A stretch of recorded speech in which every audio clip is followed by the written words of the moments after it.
Great! So you're hyped to create the next God of War or Marvel movie. You download the newest version of Unreal and bam! There you are, ready to rumble. You figure out how to create a cube. Maybe you add some basic lighting. But then you freeze.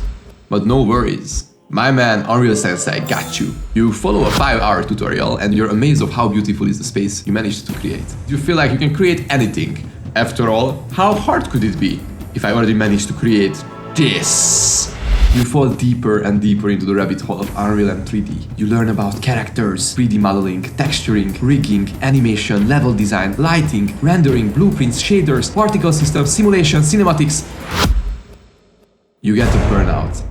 As you learn more and more, you realize how much you don't actually know. All the things that I listed could take years and years to master. And on top of it, your computer crashes again and again.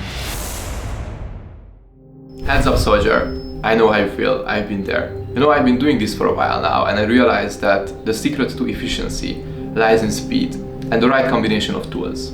Even though scenes for animated movies could take up months or even years to create, anyone could design cool shots in days, maybe even hours. You don't believe me? Well, dear friend, allow me to prove myself right. The plan is the following. I have 3 days to create 3 Hollywood quality scenes. You think it's not possible? Well, you're probably right. Will I try anyways? You bet your GPU I will. The Dwarves were the first to conquer the moon. I've always loved the dwarf race in fantasy settings like The Lord of the Rings, but they typically stay in their fantasy worlds. There's one game though that blew my mind. Deep Rock Galactic. It's a mix of dwarves and sci-fi, where they mine asteroids and planets for resources. It's such a cool concept, and it got me thinking, what if dwarves, after thousands of years, evolved their technology and became the first race to conquer the moon? Think about it. Dwarves, but in space. Alright, let's roll. I'm using Gaia to create a lunar terrain with craters and rocky surfaces. This tool is great for quickly generating landscapes, with just a few tweaks. Once the terrain is in Unreal, I'll add the basic texture that I'll tweak to look like the moon's surface. I'm going for a dusty, rocky look, with craters that give it that realistic lunar feel. It's super important to import the camera early on in your project to establish the shot you want to work with. Trust me, this is one of the most important steps. Earlier you do this, the better.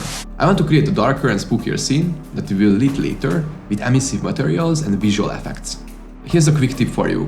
When importing your assets, place them all around the map to give depth to your composition. Here, I used multiple duplicated little towers and placed them at all kinds of distances from the camera POV. The composition still looks a little flat, so I decided to add these tunnel-like structures. They could function as high-tech wires that transport energy or as tunnels for the dwarves. Now I will add some visual effects to the scene. We're slowly running out of time, so let's do the final touches and hit render.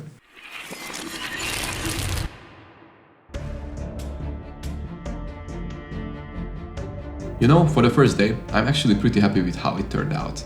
Let's move on to day 2. Something very different.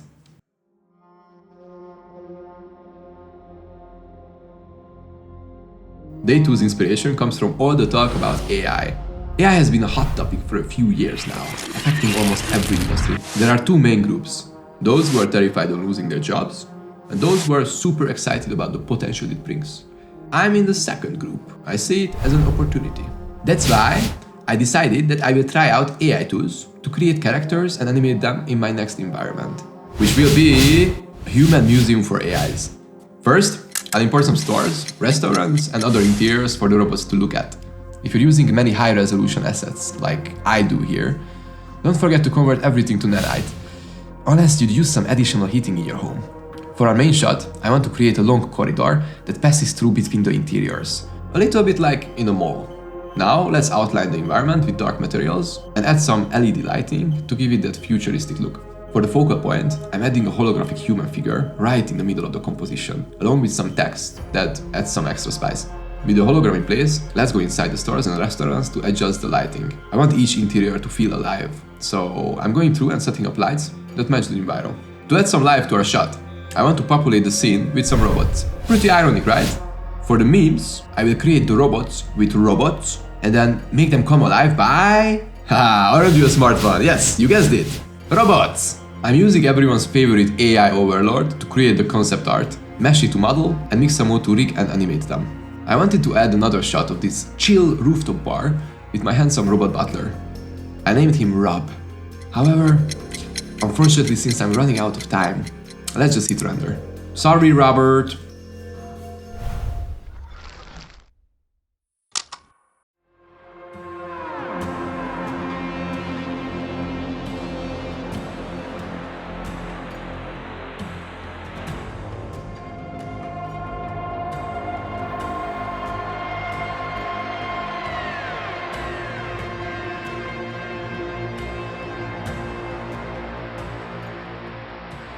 You know, it ain't perfect, but it's honest work.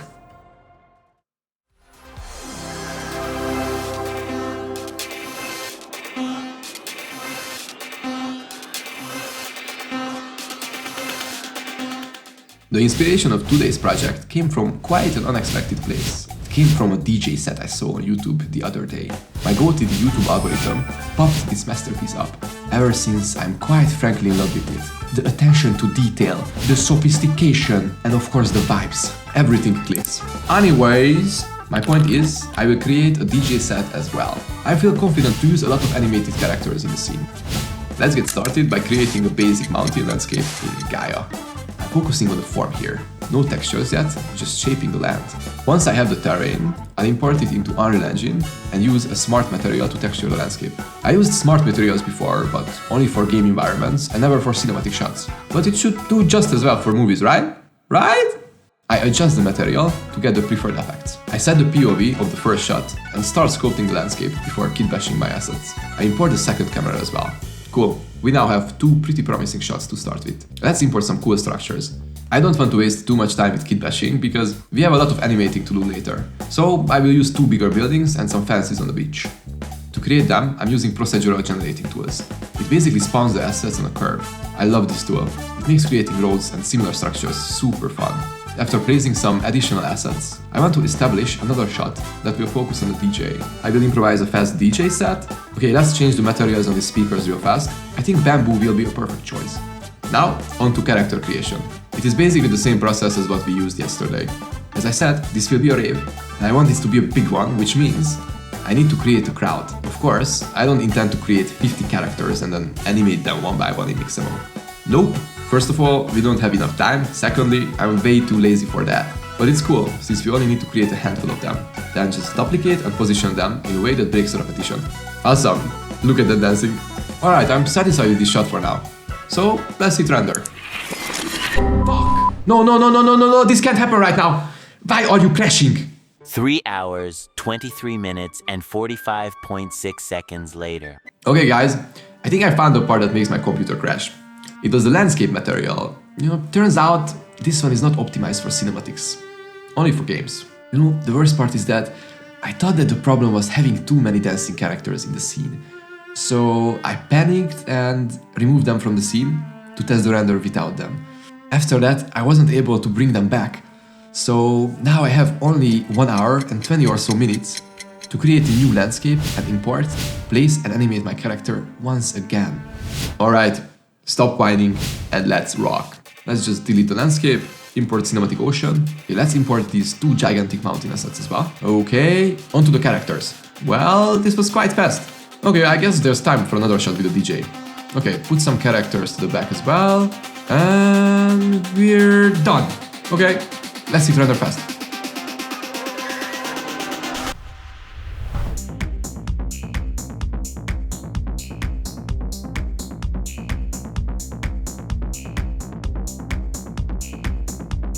Whew! This was close. Way too close. 3 days, 3 environments. I honestly enjoy this so much. If you're a 3D creator or actually any kind of creative, I would highly encourage you to try this concept out sometime as well. Try to create something exciting in only 1 day. Trust me, you will learn so much. Until then, happy creating.